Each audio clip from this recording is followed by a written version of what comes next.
dry sense of humor. What's going on, everybody? Welcome to a special Monday night edition of the NFFC live stream here, brought to you by FTN Fantasy. I'm here with the high stakes guru, the draft master general from the East Coast. I'm representing on the West Coast.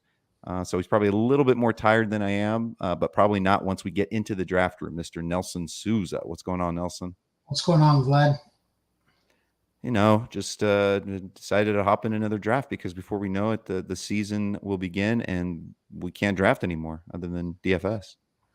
Yeah, that's what happened. I saw your tweet about you joining a midnight draft, and I looked at my schedule and said, "What am I doing at midnight?"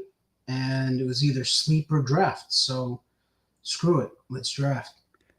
Yeah, I almost should know your drafting schedule in advance so I can send these tweets out and try to fill the league while you're busy and not on Twitter, so you don't come in and snipe my guys. But thankfully, we're kind of in different positions here. The draft starts in about 3 minutes, and you're going to be there at Team 1. Another one pick for you. I'm over at Team 8.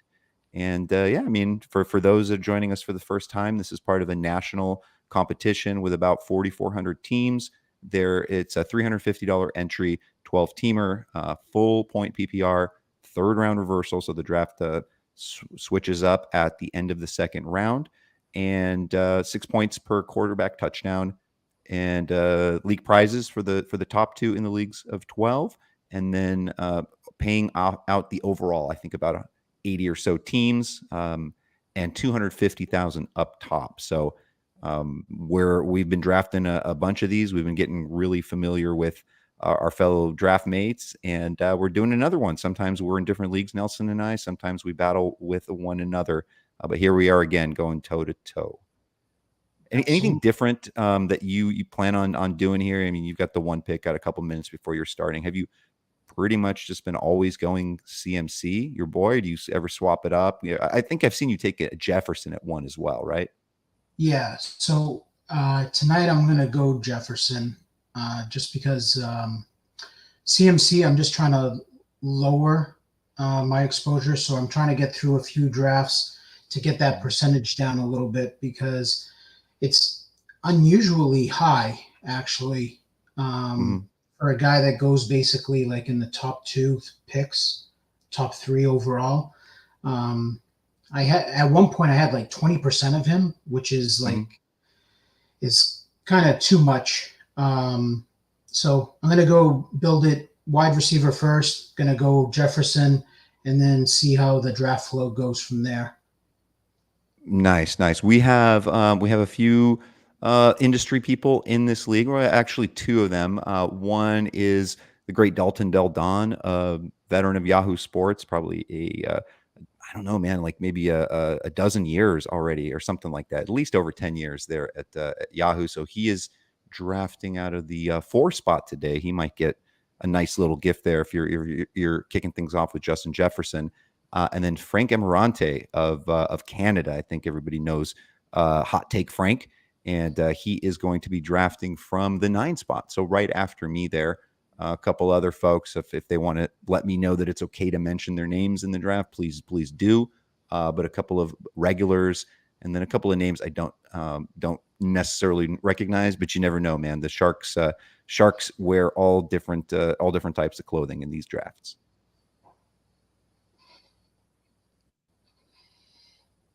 All right, ominous. I like the it's like dark. You draft in the dark, pretty much, right? Like. Yeah. Black shirt, like dark background. Yeah, that's really, me. really Yeah. ominous, and just sniping at people in the water. I know how it goes. All right, so we're up here, and kicking things off.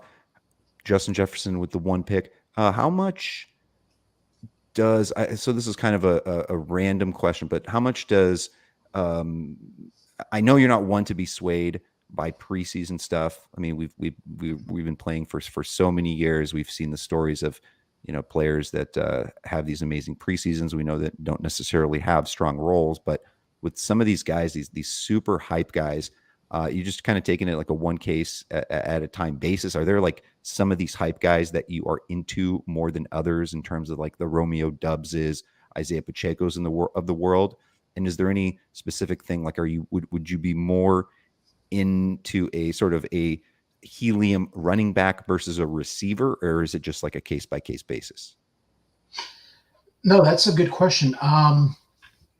I basically just kind of look at the range of outcomes because when I adjust my rankings, some of it, like my cheat sheet that I use to draft with, is a little bit, it's based on my opinion, but also it mixes in ADP. Mhm. So I got to move guys up or down based on where they're going in the draft. Because what happens is when I review my draft boards and my player exposure, I start seeing that I'm drafting too much of the same player, or hey, this one player I just keep missing on in every draft, but I'd like to own a few shares of him. Mhm. um, and I'll make that adjustment in my rankings for that reason. So the hype guys that have like moved up drastically, I just look at the range of outcomes. I look at why did they move up? Does it make Mhm. sense? Was it just preseason hype, or is there actually an opportunity there for targets if it's a wide receiver? Is there opportunity for touches if it's a running back? And then I will then make the decision, you know, okay, do I want to have a piece of this player? Um, and therefore, like, I'll move them up and Mhm. make sure to, grab them kind of where they're going. So, like in the case specifically of Romeo Dubs, who's having a phenomenal camp, obviously his real life draft capital is beyond that of Christian Watson's, who got off to a rough start. I mean, I think we all saw the ADPs a little bit after the drafts in the beginning of the summer. He was going around Watson was going around the ninth, 10th rounds. He's since fallen probably like 15th, 16th round and beyond, almost like an afterthought. Romeo Dubs has essentially taken a spot. I've seen some drafts where he's gone basically in the top 100, like in 90 to 100 overall.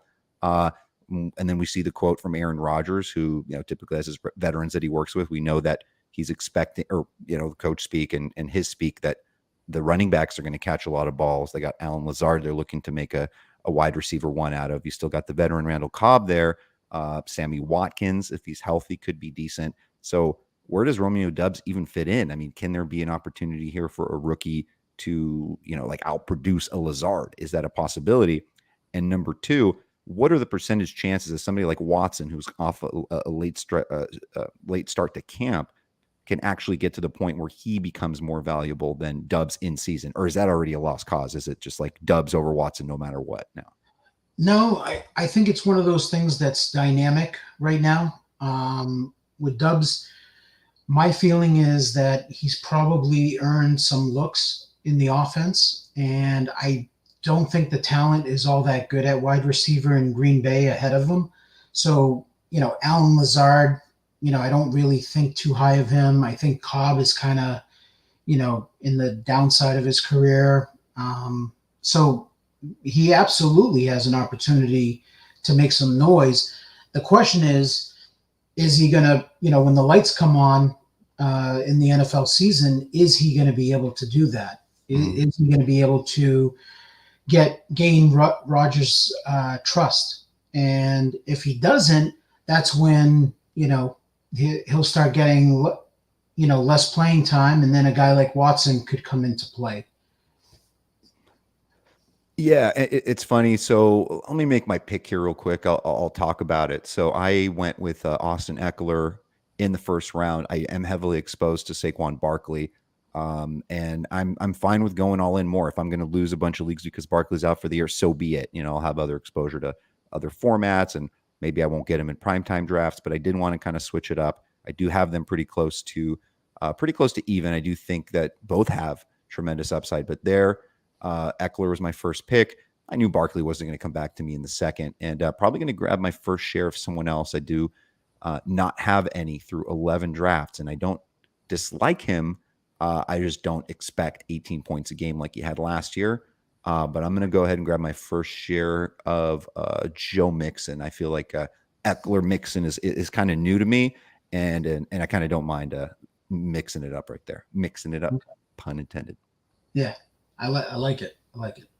Yeah, it's the same thing with me. I'm actually light on Mixon, but I've kind of reached the point in the draft season where I've got to diversify a little bit, and I've been mixing him in when I'm on the back end.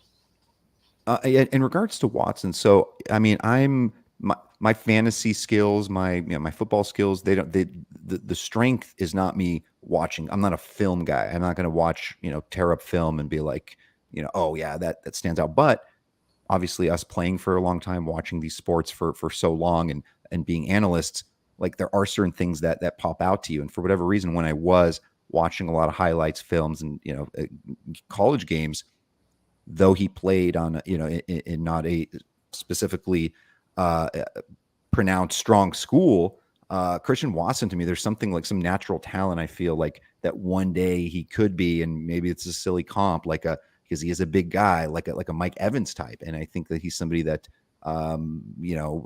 could adapt. I don't think that's necessarily going to happen this year, but there was just something about him when I was watching him on tape that I liked a lot about. And obviously a lot of things have changed. He hasn't had a chance to really showcase himself at all because he's been dealing with the injury and getting that slow start from camp. But how much do you trust your eye test on college guys? Like, are you able to nail a lot of those guys who end up becoming 15, 17 point per game fantasy guys out of college? I'd like to think so. I've been able to do a pretty good job of identifying, talented guys coming out. Sometimes guys that are a little bit under the radar. I was high on Amon-Ra St. Brown and coming out, and I liked the spot that he went to with the Lions. So sometimes, even though I might be high on a guy, in his talent, if he goes to the wrong spot, it's just not going to work out. So that factors in a lot too. It's just the destination landing spot for them. Yeah, I mean that's what I trust. Like in these rookies and everything. Like here, I'm up, and then I'll finish. Yeah, thought. All right, we got Nelson on the pick for one, since he has the one pick. Comes around for the end of the second round. He's going to have to wait another 13 picks, 12 picks for his third round pick. But at that point, he'll get the back-to-backs there at the 3 and 4. Always like watching you work from that spot, and usually get jelly. I'm kind of like, man, and I almost have to strategize. Honestly, I have to think about who may not come back to me and who you might like, where I might have to reach for somebody that I know that we both like, and I want to get him on a certain build. Those are things that I need to add into my strategy. So nice, pretty much I think I would have guessed you probably would have gone a running back, but not a lot of options there. But I also wouldn't have been surprised if you hit another receiver there. So nice little base there with Jefferson, Etienne. That's a lot of receptions. Hopefully it's a lot of receptions. We'll see how Jacksonville uses them. So Etienne, no secret, I'm high on him. I like his talent. I think the offense is up and coming offense in Jacksonville. I think the right coach is there to develop Lawrence and those guys. So I think they got a good base, and Etienne passes the eye test for me in the preseason games. Looks really explosive. Gets through the line real quick. So that's all good. The question is just going to become, he's got the rapport too with Lawrence. It's just going to become James Robinson when he's ready to play. How much is he going to cut into his workload? And that's the tricky part. So even though I'm really high on Etienne, I do realize, like, when I don't do projections or anything like that. I do range of outcomes. And when I'm, figuring out during the season what that offense could look like, there's downside with Etienne because James Robinson, when healthy, could, be a significant factor where we're sitting there pulling our hair out, wondering why, Etienne's a rich man's, Naheem Hines. or something like that. Yep. Hopefully a very rich man, Naheem Hines. I feel like Naheem Hines is getting very overrated because of coach speak, some Frank Reich stuff from a couple months ago. I don't all of a sudden see Taylor's usage going down all that much. We'll see about that. So I'm on the clock here.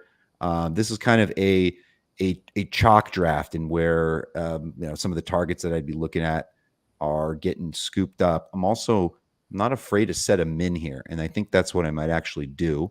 It Here is we going to go. be a little. What's Okay. that? I said, here we go. I like Here we min. go. Yeah, I think I'm going to do it. I'm a big fan. Love him. I'm not going to get him on the way back, or I might. I'm going to just do it anyways. So I'm going to click Allen Robinson over a couple other guys. I won't mention them by name, but I've got him as a back end wide receiver 1. I've got him around 11 or 12 overall. I think he can get to double digit touchdowns. I think he's going to have a nice little rapport with Matty Stafford, and I think the high on, or the min on him over the last like 5 days of OCs was 31. So I was close there. Was not going to go another running back. Of course, I could have considered the tight ends. I think both tight ends were in play. I feel like after this Monday, this Pitts game, I figured Pitts was going to go higher. People see him in action. That's exactly what happened. Pitts just went 30th overall. So I did consider Pitts and Andrews. Maybe those are smarter picks.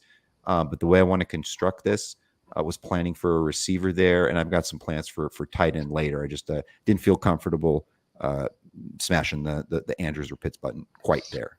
So there was a receiver there that has fallen a little bit. And he just went off the board. Are you pumping the brakes on the Tampa Bay guys? It seems like there's like in my prime times, Leonard Fournette has actually made it to the 3rd round in 2 of them. So, and then Evans has been there too in the 3rd round. So it seems like guys are kind of like, I think with the whole Brady thing being away, which he came back today, and then like the offensive linemen getting dinged up and everything, I think people are kind of shying away a little bit from those guys. Yeah, I'm not trying to be overreactory, and obviously that's a good range for him, whatever that is, 29 overall. I mean, 3 weeks ago he was going early 20s. Obviously, Mike Evans is always up there among the touchdown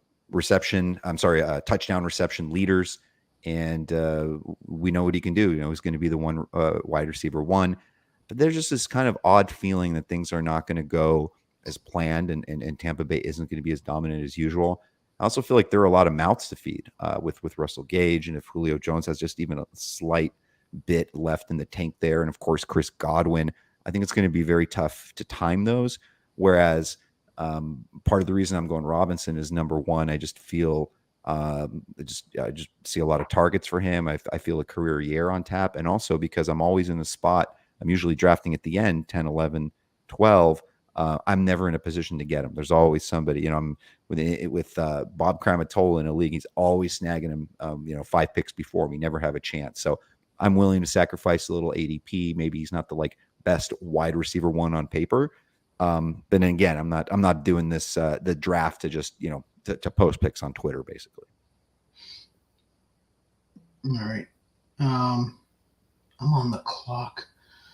I'm going to change it up here a little bit. I can't keep banging the same wide receivers over and over. And this might be a max pick for him, to be honest. I think I know. Yeah. I'm going to take him. I haven't seen him here in any of my OC drafts before. So take him. I'm kind of light. I'm definitely not kind of. I'm light on Keenan Allen on purpose, but at that pick, I'll take a shot on him. And now you got one more here, and then you do have the max, at least over the last week and a half. His max previous to this was 34, so 310. So 312 there is the new max. We're fine setting mins. We love setting maxes. So that's a nice little star. You get Justin Jefferson, Keenan Allen, McLaurin. Damn, that's a nice trio. It's a really nice trio. Yeah, McLaren's another guy that I'm not avoiding him. Just again, a little bit. I need to up the percentage on him. He's definitely talented enough that Remember, this is a tournament format, so you want to win your league. That should be your focus. But once you make the playoffs, you want to have different exposure to different guys because unlike anything else in football, that 3 week sprint, it's a shootout, and there's going to be a select few guys that can be absolute difference makers. Last year we saw it with Joe Burrow and Jamar Chase, and St. Brown, Amon Ra. Yep. So we see it every year. There's always guys that in that 3 weeks, all of a sudden you put up like a 230, score. It's a monster score, and you look and you're like, yeah, well, my guy put up 40 points. So knowing that, and me, being a volume drafter, I got to mix up those guys. So even though like I have conviction in certain players, I can't just keep taking them for team portfolio. I got to, because of injury, I have to be able to change it up. And then for the shootout, I'm looking for exposure to different players that have high ceilings. Makes sense. John Fish is asking. He's a volume fantasy baseball player, and he's not doing football right now because he's entered the NFBKC, the basketball championship. So he's all about that. But he was asking what pick Frank Amarante is, and I can tell you he's pick 9. He's picking right after me. So I left Barkley for him. So he's got the Barkley, Kelsey, Josh Allen start, and I almost feel like, is he trolling? I know he's not going to troll, $350. It's a pretty penny. But you high stakes sharks, Chad and Schroeder and yourself, because he went the old dangerous tight end quarterback in his first 3 picks. It's not necessarily a hole, right? If those guys are tops at their position, like he hits the right players in his next few picks, it could be fine, right? There's no issue. But what's your specific issue with going QBTE too early in this format? Yeah, I just think it's a no-no. And the reason why is because if you're in a pretty, sharp draft, guys are just not going to let you get away with it. When you have to start 3 wide receivers, some is going to be lax team unless the guys around, let that value fall. Whether his number 3 wide receiver is going to be ugly, his flex is going to be weak. Is he going to punt his RB2 in order to strengthen his 3 receivers? So, like, something's got to give when you take a quarterback and a tight end in the first 3 rounds. Yeah, and the not example to say, I can give you, like for like baseball, would be like. Go ahead. Oh no, I think I lost you there for a second. Didn't hear you for a sec, but we're good. Oh, you're talking about the example. Gotcha. So what I was like, in baseball terms, it's like taking 2 elite catchers in the first few rounds. Makes sense. Exactly. And in the case of where sometimes it works, and most of the time it's a tough build to get out of. So, but absolutely, you hit you hit all the right guys later on. You hit all the breakouts and all the guys that are going to make you profit on your average draft position. It could absolutely work. And so, and by the way, Frank is 1 for 1 in his NFFC career. He's only played once, and he won his league. So, wishing you lots of luck. Maybe not too much in this specific league. Now we're back around the turn here. Team 11. He's an NFFC player. If he wants to shout out on the draft message board, it's okay to say his name. We can. If not, we can let you know he's gone pick 11 there, 4 straight wide receivers. What do you think about that mix specifically? Yeah, that's going to be that's unique in this draft. No one else has gone with that strategy in this particular draft. Um, it can be pulled off, uh, but again, when you go with like an extreme, strategy where he's essentially, going like a zero running back strategy. And when I Right. consider like zero running back, I think of it as like not necessarily like you get all the other positions in your lineup filled and then you start taking your running backs. I look at it as if you don't have a running back in like the first 4 rounds, that's zero running back to me because Yep. the after that, like the hit rate on the running backs that you're going to take, it just the percentage goes lower and lower. And I get it. It's a position in fantasy and in football that guys get hurt, dinged up all the time, and the elite wide receivers are not. History shows that they don't get injured as often. So I get that strategy. My thing is I've done it myself. I've done it this year, but you got to have the draft fall right to hit on the guys, and Hmm. I mean, potentially he's got something cooking because he had Akers fall to him in the 5th round, and he's kind of been living there lately. And I think because he's been nursing the hammy and been out of practice, and then McVay talked about him and Henderson, potentially being in a committee.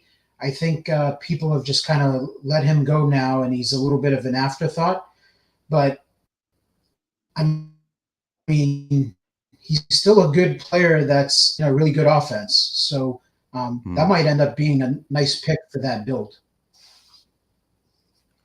And he did snipe me there. I was going to grab. I'm pretty heavily invested in Juju, but Juju Smith-Schuster off the board.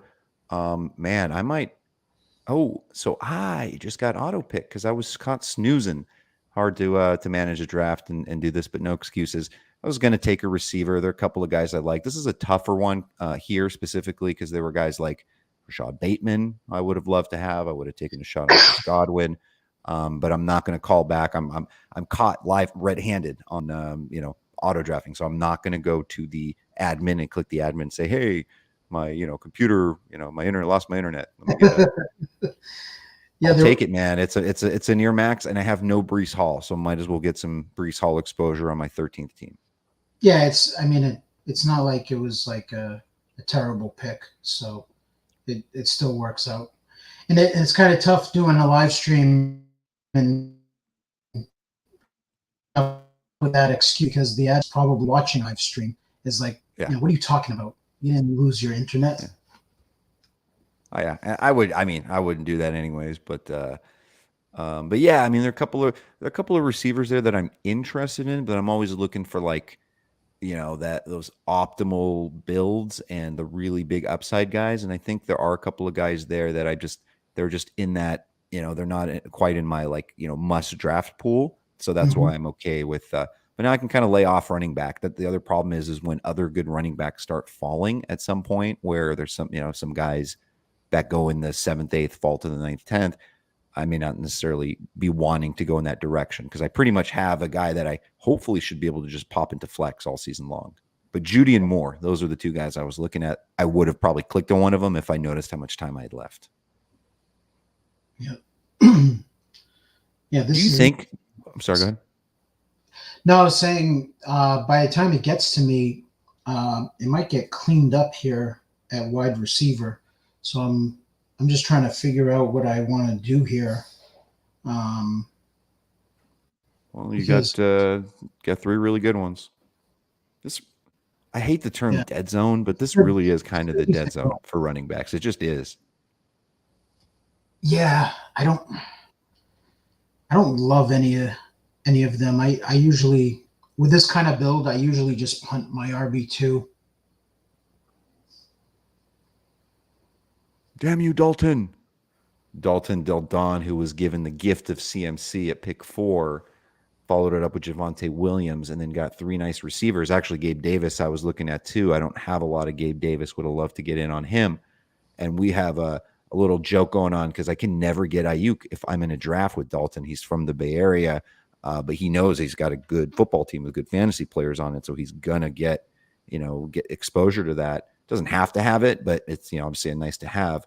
But he was just making sure there's no way anyone else was going to get him in this draft, so he just snagged him there. And San Francisco is always kind of a sneaky offense, right? They're almost like everyone's kind of fading Debo in the second.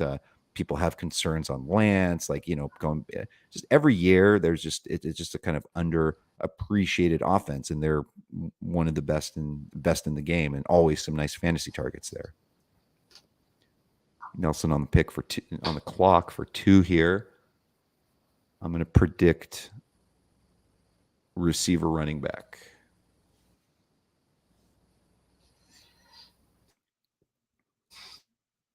I wouldn't be surprised you go receiver. This is also about 17.4% possibility of a tight end, and there it is. That's why you play the game. You take those odds. 17.4% turn into 100. George Kittle at 60. Great pick, because we're talking about San Francisco 49ers undervalued offense. And I think we all know a healthy season from George Kittle would pay tremendous dividends. I believe what has he been over the years? So 2018, 2019, basically between 220 and 260 fantasy points on the season. He had 200 last year, and that's playing in limited games. But a full season out of Kittle, and maybe get some, basically some positive, some good luck on the touchdowns, and actually see the guy score more than 6 in a season would be something. I think it's always within the realm of possibility as long as he stays healthy. He's 28 years old. But his 2018 season, Nelson, that you made your 2 picks, he had a line of 88 receptions, 1,377 yards, 5 touchdowns. That's 259 fantasy points. What are the odds that he can eclipse that number? If you just knew that he could play a full healthy season, if you knew maybe just a little dinged up here and there, but that he was going to play in all the games, what percentage chance would you give of him eclipsing that line? What was the line again? 88, 1,375, and 5. Okay. The yards might be a little high, because I actually think that if he's healthy and Lance starts to gravitate towards him, kind of young quarterback, looking middle of the field, I think he's like a 80, 1,100 yard guy. Yep. He's capable of that.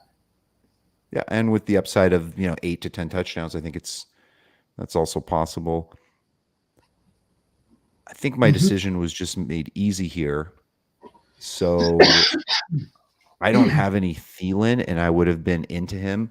Especially he's the gift that gives, except for last season. Fantasy playoffs, there were, there's like 3 years in a row where he just monster in the playoffs. In fact, the year that I almost won the OC, I lost it. I ended up 4th overall. I lost it because I sat him for his 50-point breakout. At the time, it was week 16. So I played Deshaun Jackson over him, and ended up costing me about $130,000. But so be it. I'm going to go with Kadarius Toney here. I think that's my pick. Wow, that's quite a discount on Darren Waller too. But yeah, since I took that 3rd running back, I got to get another receiver. So I like Toney. Are you still in on him? Are you worried about the injury? Does it kind of sometimes when a guy gets injured in the preseason, you love him or like him, but kind of already kind of worried about him? Is that almost like a sign to you, like maybe I should stay away or stay cautious, or you just screw it, I'm in? If I like a guy, I'm going for it. It's early enough in the preseason that I'm not worried yet when guys get dinged up right now.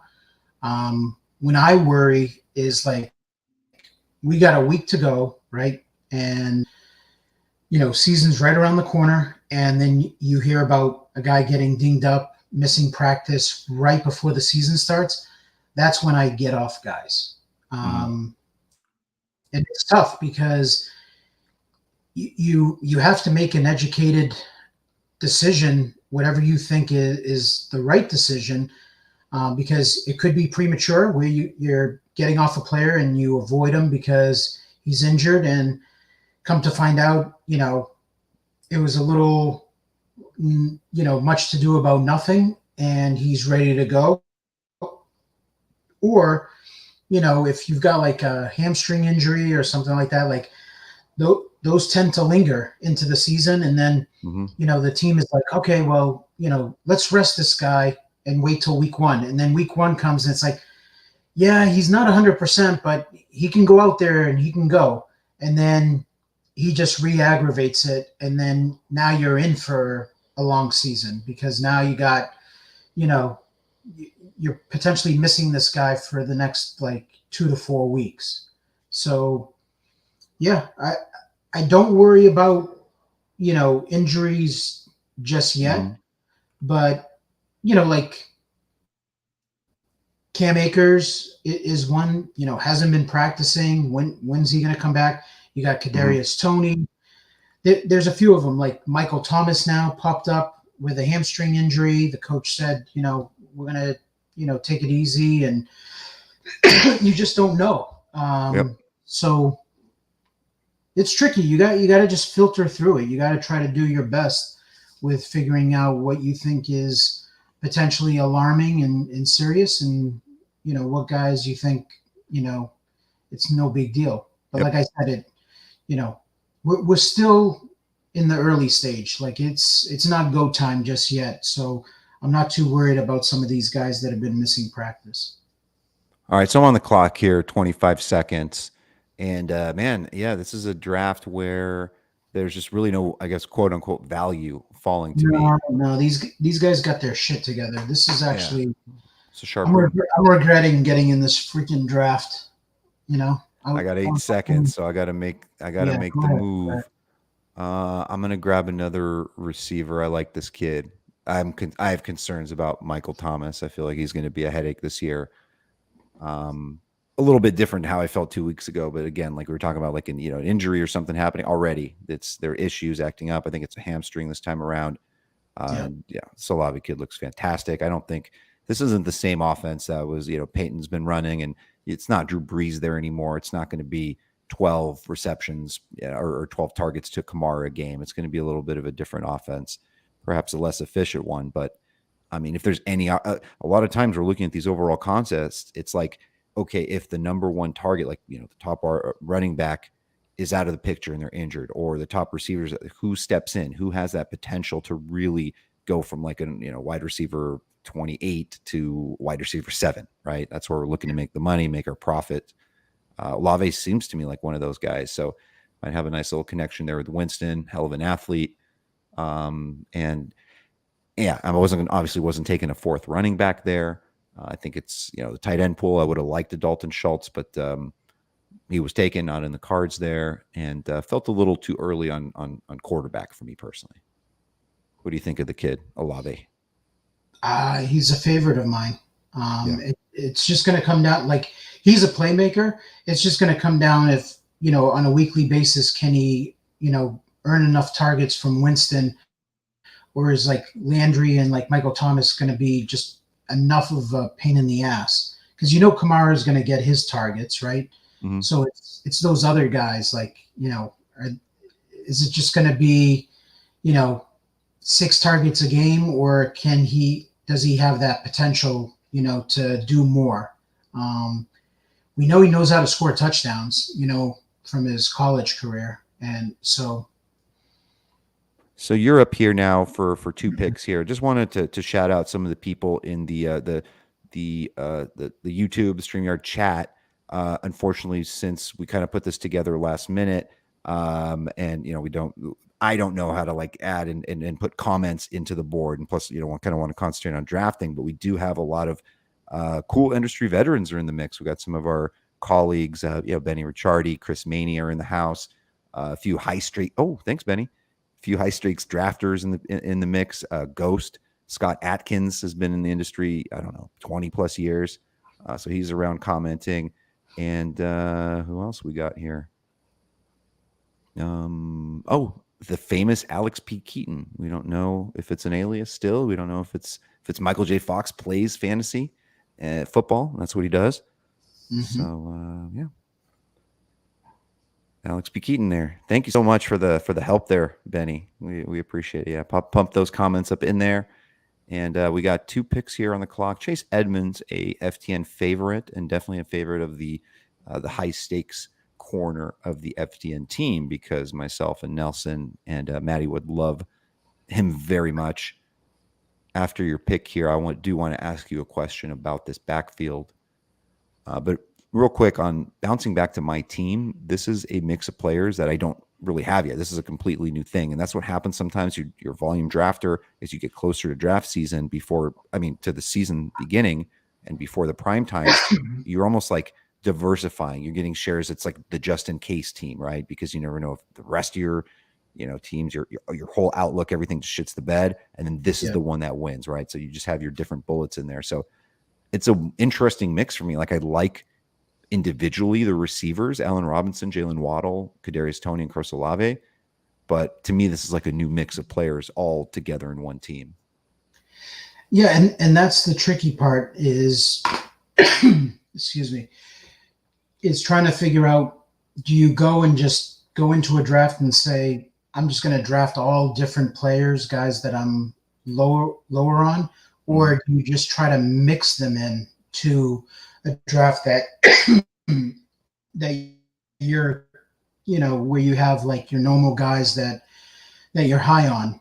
I don't know. I think it's one of those things, like, you got Eckler, you got Mixon, and you've just kind of, gone from there. I think Robinson, like, you pushed up, he was a favorite of yours, so that's not really changing anything up. Waddle, that's a value pick there in the 4th round. That's kind of late for him. Brees Hall, that's, kind of late for him.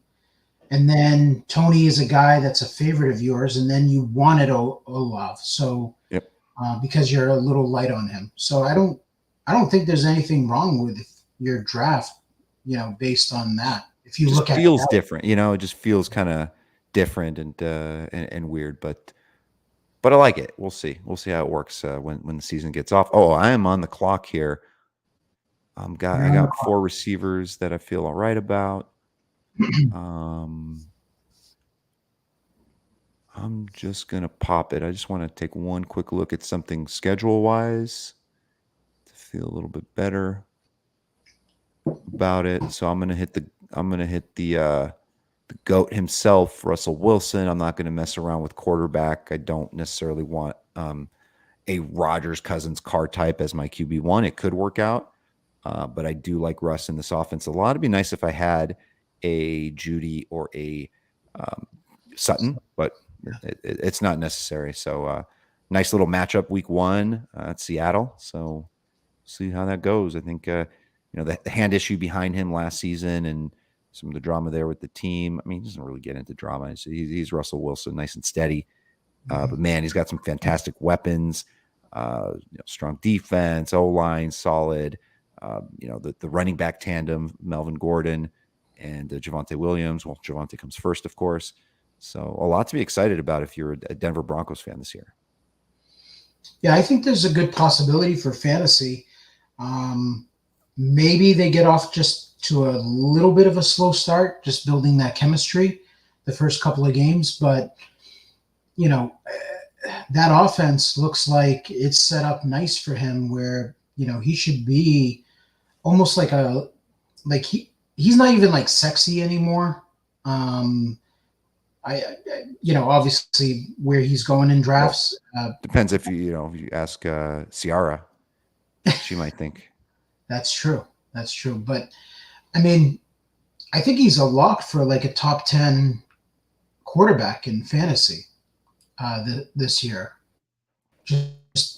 I just feel like he's got too many weapons as long as the coach, lets him do his thing. By the way, we have a internal FTN bet. Our resident DFS expert, the dude that wins like 6 figures every couple of weeks, in baseball, football, whatever it is. And our showdown man, David Jones, he is anti-Russell Wilson this year. So the CEO, Kevin Adams, and I both have nice little bets with him on, I think it's like 14 games minimum, and that he would be a top 10 quarterback this season.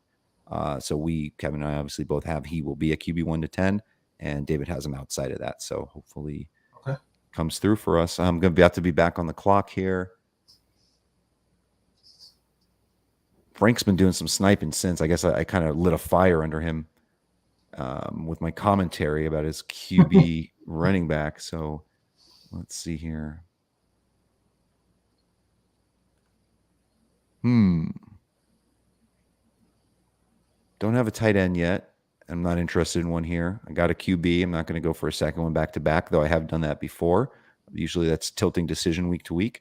There are some running backs receivers that I like here. I probably should not go running, but I am kind of a running back guy. I just always take them more than I need to because I always have problems with them during the season and in fab and overspending for the right guy. So I'm going to do it, man. There are two guys I like here who the industry hate, Twitter hates, and I like them both. But I'm going to take one of them right here. Let the cards fall where they may, but I personally am not really all that worried about what I'm seeing in the preseason or with Brian Robinson. The only concern I have ever with Gibson is fumbles. Guy fumbled a lot last season. I think it was like 4 or 5. Like 4 is a running back, 1 is a receiver. So he does have a little case of fumbleitis. Could be an issue. But overall, man, I think he's pretty dynamic. I think he'll be just fine this year, at least, especially at this price. Okay. That's how you know Nelson is not huge on a pick. He'll say, okay. There it is. The talent.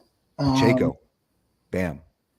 Yeah, I mean, that's where he's been going. He's been going like 9th, early 10th round. This is kind of the area where they're trying to take, some upside, handcuff type running backs. And, Pacheco is one of those guys that, the guys ahead of him, haven't really done anything.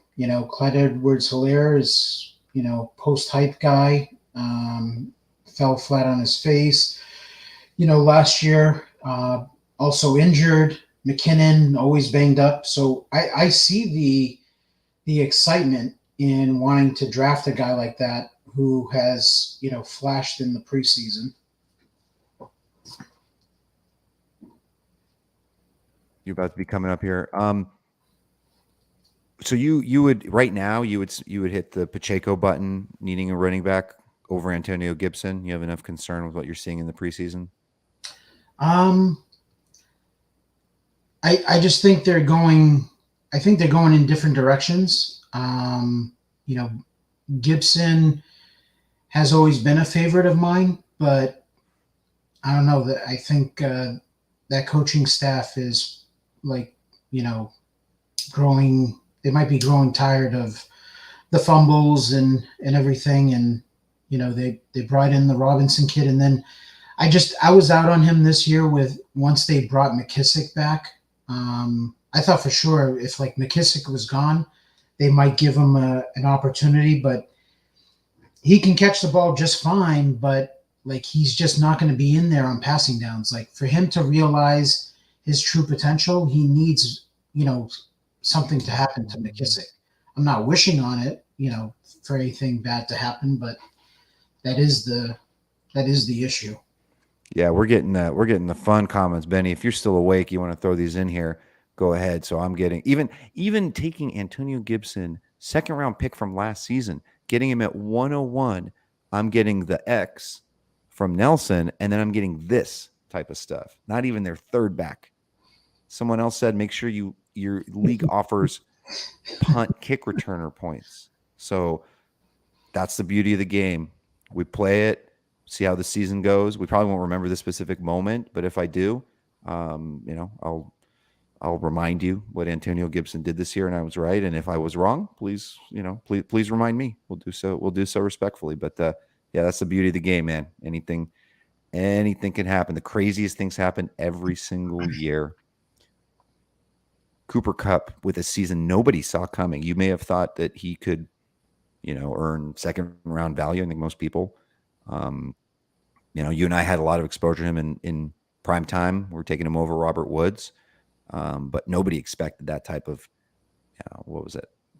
As far as like wide receiver fantasy point seasons. I mean, Are you what number comparing was it? Cooper Kupp to Antonio Gibson right now? No, I pivoted. I'm moving on. I'm just talking about Oh, okay. the craziness of football. No, I'm not going there. I'm talking about football, man. Just Gotcha. unpredictability and just fantasy and why we play the game, why we love it. Like, Yeah. think we know everything, and then week one kicks off and all hell breaks loose. No, I hear you. All right, you're Alec about Pierce. to the clock here. What are your thoughts here? Let me see. So I took that fourth running back. So I got to go tight end or wide out. There's a wide receiver in this range that I've been hitting the button on pretty frequently. Might do it again.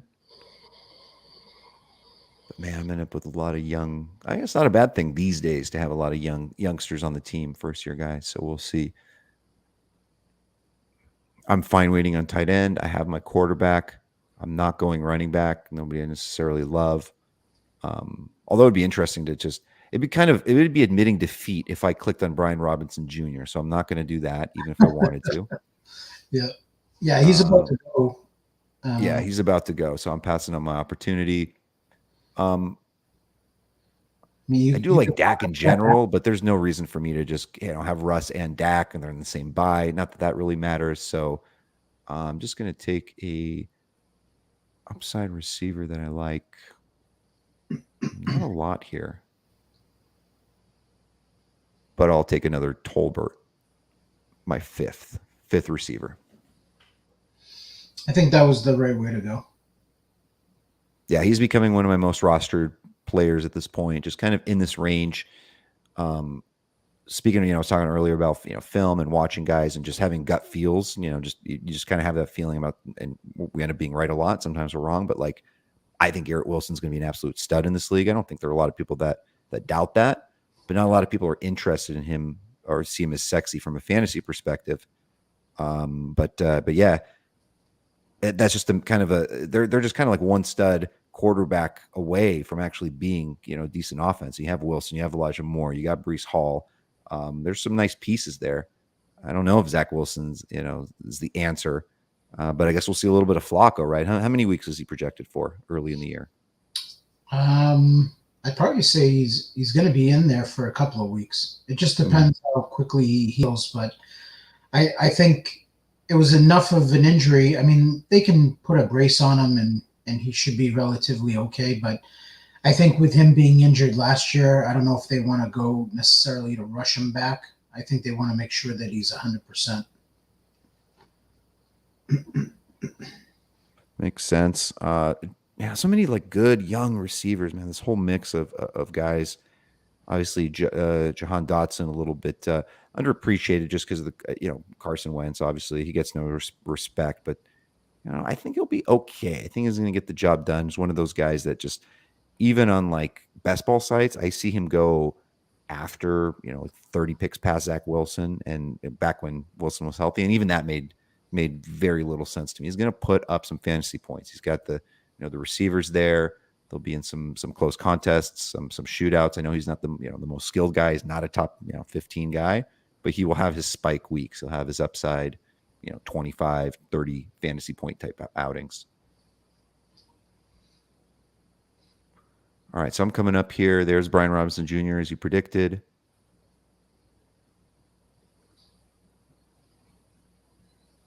I have a guy I'm interested in here that would be around where he goes. I've sometimes seen him go, 2 rounds later. I've sometimes seen him go 1 or 2 rounds ahead. But I'll let you know in a second after Frank picks. No reason for me to go 5th running back. I think there's some guys in the later range that I'm interested in. Oh, we were talking all about Garrett Wilson. There's Frank takes some nice little player there. So, all right. Would have been interested in Cole Kmet there. I would like a nice solid tight end. Yeah. And I just want to get, I understand that it's not going to be fantastic weekly production. And I understand there'll be some weeks where I might bench him if I like my second tight end and I might miss some good games. But just like the potential output and just getting a piece of the Buffalo offense is something I'm just a fan of. So I'm not Okay. looking too much at other positions right now. I'm sure there's other places, but I'm just going to grab Dawson Knox. I Yeah. really like the kid. Take Knox. Yep. Okay. All right. So we are through 11 rounds. This draft is moving pretty fast. We're going to go up until the top of the hour. So that'll be 1 a.m. Eastern, 10 p.m. Pacific. So we'll take you through there. That'll probably be another 2-3 rounds. So we'll probably get to see a nice little chunk of the board. How do you deal with guys that aren't ready yet in a contest like the OC where you have 20 rounds? And I'm talking specifically about like a Michael Gallup, right? Knowing that even if he's out for 4 weeks, somebody in high-powered, fast-paced offense like Dallas, and especially if something happens to Lamb, Tolbert doesn't end up what he's expected to be. Somebody like Gallup can end up having a lot of value, especially in the second half of the season. How do you attack something like that? And then like DeAndre Hopkins, who's suspended for the first 6 games of the year. Well, a guy like Gallup, I mean, he's going to miss some games start of the year, which means that he's not ready. And then when he is ready, like it's going to take some time for him to get up to speed.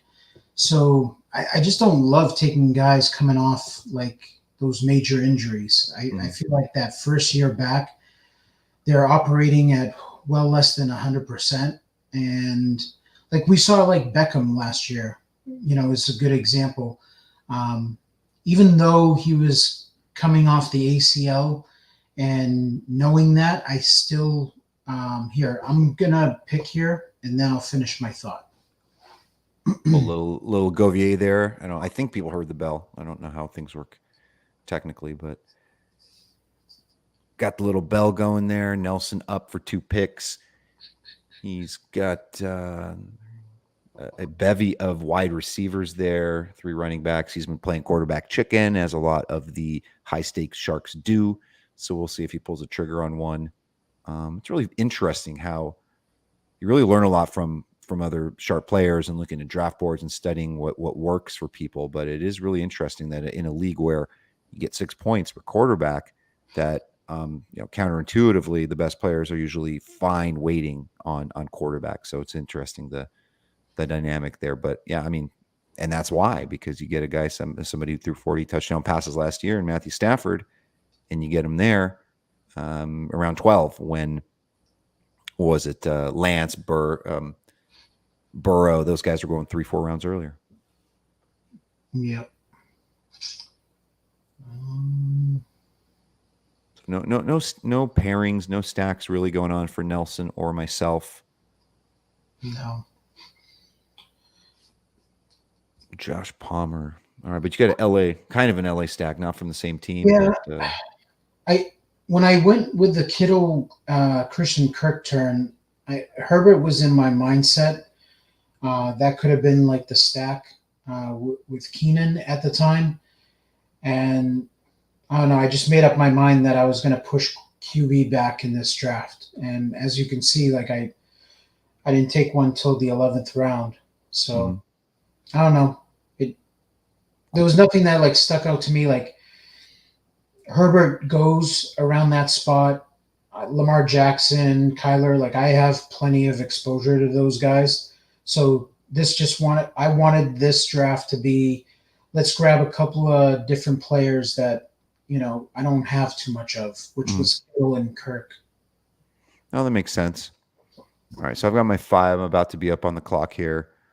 5 receivers, 4 running backs, a tight end, quarterback, partridge in a pear tree. Got everything I need. I'm going to throw a couple of receivers here in my queue that I'm interested in, guys that I can hopefully time in competitive matchups.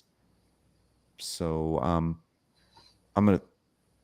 gonna throw those guys. I'm gonna mute so you guys don't have to hear the sound of that. So I'm gonna throw a couple receivers in there. I'm good on tight end for now. I'll throw a couple running backs in my queue, but I'm happy with the 4 to start.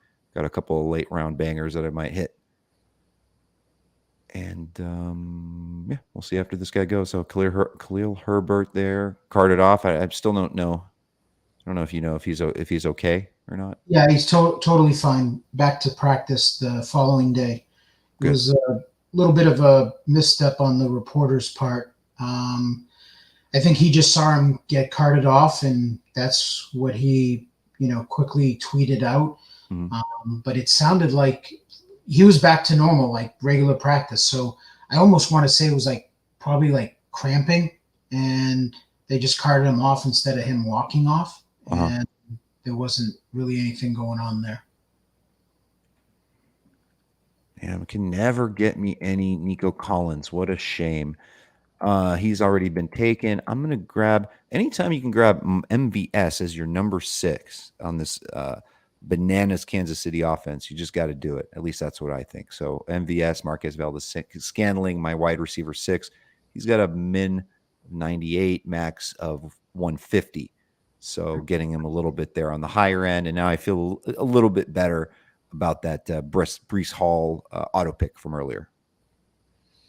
Yeah, I mean, MVS is going to be out there. He's going to be one of the starting wide receivers.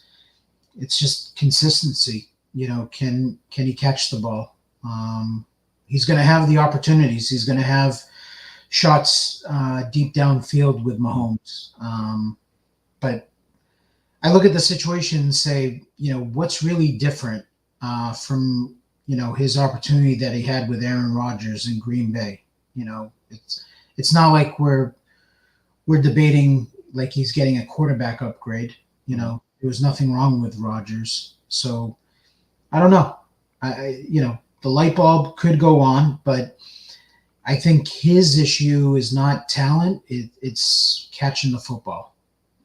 Which, yeah, I guess, requires some talent as well. But hey, I mean, you know what? Early in camp, at least the reports were that those were the two that had the best connection in camp. There was just something about it that the report was really special between Mahomes and MVS. So we'll see how that works. I think you and I have talked about it on the stream before. I've talked about it with Michael Govier, that this is going to be a very wild week to week, predicting where the fantasy points are going to come from, right? It's going to be, Kelsey game one week, CH the next, then it's like MVS and Sky Moore scored 2 apiece. Like, it's just going to be an absolute shit show. And you throw Isaiah Pacheco in the mix. You got McCole Hardman.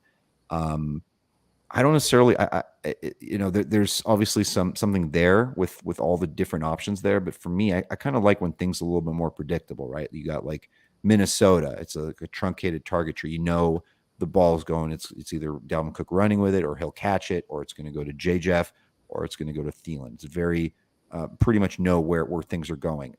Chicago, obviously a lot worse of a situation there, but it's Darnell Mooney, it's Cole Kmet. With Kansas City, and those type of teams, you just never know. He's your wide receiver 6. You could, he can average 25 points per game on your bench and then 7 points a game in your lineup, right? So at that point, you're looking at matchups, how it compares to other receivers on your team and stuff like that. And when you fill them out on bye week, but it's just wild, right? Do you look at that a lot? Like, would you rather have somebody that's in a much clearer situation but on a worse team, or would you rather have exposure to players that share a lot of targets but on a much better team? Can the answer be in best ball? I'd rather have you can be inconsistent player on the better team. And in season long, I just believe when you're dealing with like season long that, touches, snaps, targets are king in fantasy. And I might think a guy's like a total, and you're on the clock, by the way. Yeah. I might think a guy is a total scrub, but I mean, if he's getting 20 touches a game, there's fantasy value there. So you got to like it. So there's no point in me hanging on to a guy that's in a great offense that is a part-time player. You you just don't know when to start them. Mm-hmm. No, that makes a lot of sense. I went ahead with yet another Raheem Mostert. He's just my guy. If something, if I'm kind of there in those middle rounds, I need a running back. It's kind of another sort of a dead zone. You're just basically kind of hoping to get lucky later on down the line when a starter gets hurt. But obviously, we're wishing no ill will on Chase Edmonds. I think actually both can eat, so long as what's his name, Sonny Michel doesn't get all the goal line carries. We'll see. But yeah, like I do like Monster, and I think both him and Edmonds can reach and exceed value if they're healthy all season. Yeah, I agree. So one strategy question. We're coming up here on a few more minutes. We'll get through the end of round 14 and then and call it a show. Wanted to ask you specifically on, it's similar to the question we're talking about, like an MVS versus a Devontae Parker. I mean, do we even really know? Like, is he even really going to be? It's a run-heavy offense. We know he's talented when he's healthy. Gets the job done. Looks like he has a good rapport with Mac Jones as well. But you got Jacoby Myers, more like the PPR guy. Parker working the perimeters. Parker, is he more of like a kind of like a boring, not OC type tournament player guy, or would you rather have an MVS at that pick? Like, would you have gone MVS where I took him over Devontae Parker? I think they're similar players. I think Parker and MVS are going to be out there playing full snaps, and you're getting a starting wide receiver on pretty good offenses. Like I think New England is like a decent offense, above average. So you're getting them after the 10th round. I don't think there's anything wrong with that. Like if you really think about it, like they're going to come in handy during bye weeks, during injuries. you're gonna look at. Well, you're on the clock right now. Yeah. All right, let me see. What do I? So we'll wrap around here with Nelson's 2 picks. We'll get to the end of this round and call it a show. Somebody asked earlier, and then maybe I'll start it. But someone asked why draft Carr 4 picks after you took Jalen Hurts. I think there are a couple of things there, like why you would take 2 quarterbacks with kind of in your 8 to 14 pick range, and part of that is maybe part of it's defensive, right? It's like if something does happen to Hurts, and you have to stream, bums like Wentz all season, your team is in a tough spot. You're not going to make the playoff. You hope that you can hit, some late round quarterback that comes up. But if you have a Carr, you're using that, that draft capital there to grab, decent quarterback that can score you 25, 27 points a game. He's got Devontae Adams. Could work out. And then some people just don't know. Like maybe some people are new to the format. I don't know this team specifically, but maybe they just don't know that how quarterbacks fall in this league. But do you change? I mean, have you gone to quarterbacks before, like early back to back, or just depend on the season, or do you just never do it? I never do it. If I'm taking like a Jalen Hurts or a Lamar Jackson or Mahomes, I'm not thinking about quarterback. Like I'm starting them every week. Like if I'm willing to take them with a top 7 pick, then like that's who I'm rolling with.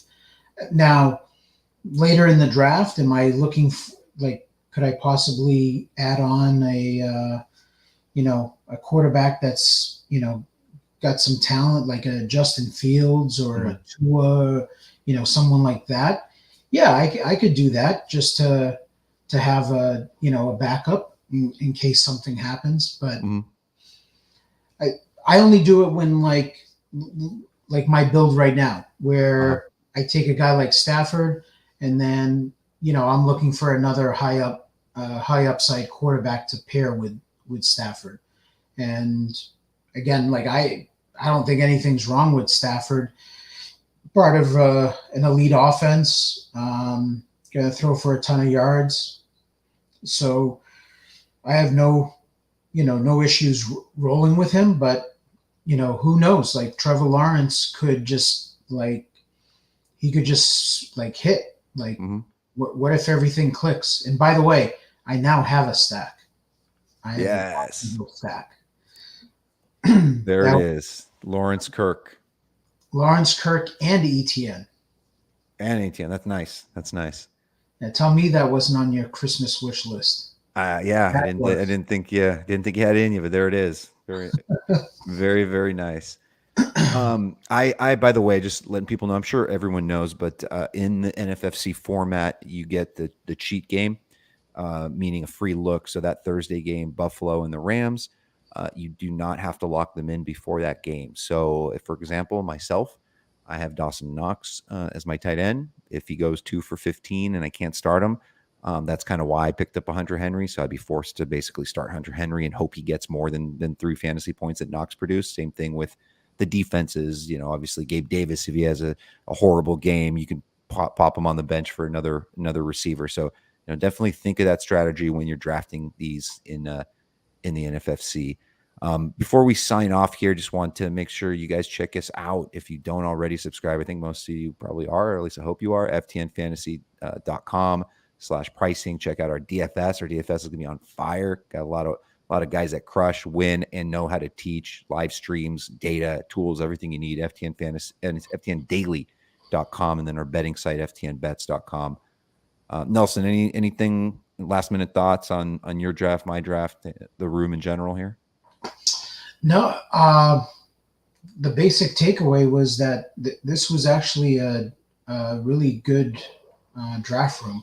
I feel like all the guys did a really good job. There wasn't any value falling. It wasn't like I was sitting there at every turn and trying to decide between 5 or 6 guys. Yeah. Which we've had that. We've been a part of those drafts. Those are nice. Those are fun. Yeah, this is going to be a tough week. So, yeah, it is. It's gonna be a tough week. Got a lot of people. I mean, there's more volume. There are more drafts happening per day. So these drafts are filling quickly. If you want to get your fix, make sure you get in there at NFFC. Play NFFC.sportshubtech.com. So make sure to check that out. So thank you everyone for joining us today. Hope you enjoyed the draft and the stream.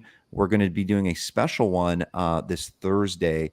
I'll let him introduce it or basically talk about it. It'll be Michael Govier doing his first NFFC of the season. It's going to be a Beat Govier league. So if you want to hop in that, we'll send a link out for that. And then Nelson will be back on Friday evening are you doing the 8 p.m. Eastern or the Midnight Madness? I forget. I think 8 o'clock. I'm not sure. Yeah. Well, Nelson is like 8 drafts a day. Yeah. I mean, they just run together. All I know is I'm drafting every night. There's not one free night. So. Man, yeah. This is the season. 'Tis the season, everybody. So yeah, draft season. Let's do it. So hope you enjoyed, everybody, and we'll catch you on Thursday. Have a good night.